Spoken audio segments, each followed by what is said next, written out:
COVID-19 atau dikenal dengan virus corona mungkin tak asing lagi didengar, karena virus corona menjadi topik terhangat sejak masuknya tahun 2020. Virus corona ini diketahui pertama kali muncul di pasar hewan dan makanan laut di kota Wuhan, Cina.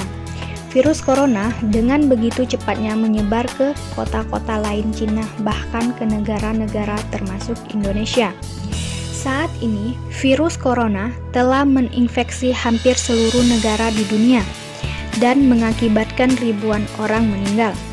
Virus ini tidak mengenal usia, dia bisa menyerang siapa saja, baik anak-anak, remaja, orang dewasa, bahkan lansia. Virus corona adalah virus yang menyerang sistem pernapasan manusia. Virus corona muncul dengan beberapa gejala yang berbeda-beda, seperti flu, demam, batuk, hingga sesak nafas. Bahkan, virus corona bisa menyebabkan kematian. Pasien yang terinfeksi dan sembuh akan mengalami kerusakan pada paru-paru. Virus corona ini mengakibatkan banyak pegawai diliburkan, bahkan dunia pendidikan juga terkena imbasnya. Seluruh sekolah, baik tingkat SD, SMP, SMA, bahkan perguruan tinggi juga diliburkan. Pelajar dan mahasiswa yang awalnya menjalani sistem pembelajaran dengan tatap muka menjadi belajar online menggunakan HP atau laptop.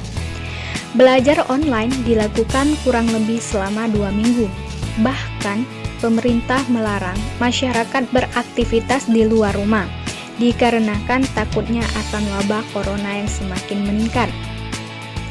Menurut saya, sebagai seorang guru, kelebihan dari belajar online, yang pertama hemat biaya transportasi, yang kedua modal hanya kuota, HP atau laptop, yang ketiga lebih praktis, yang keempat bisa dilakukan di mana saja, yang kelima lebih fleksibel, yang keenam materi bisa dilihat kembali.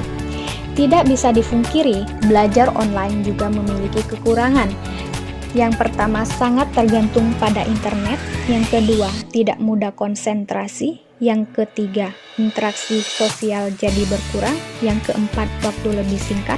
Yang kelima, harus selalu di dekat handphone. Dan yang keenam, tidak semua pelajaran bisa di-online-kan.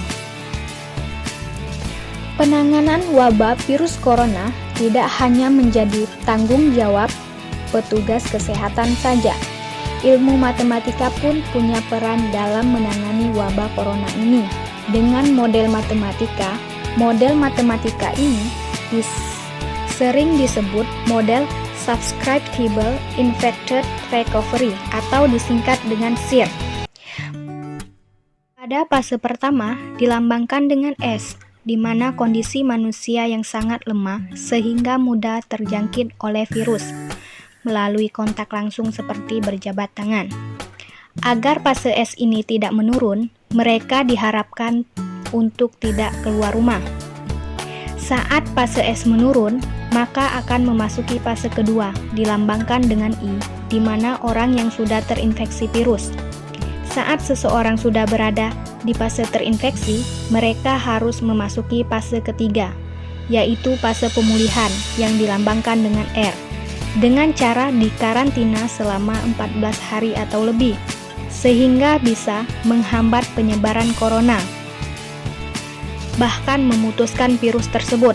Mereka yang dinyatakan sembuh perlu melakukan pemulihan supaya tidak terinfeksi virus lagi. Sekian pembahasan dari saya.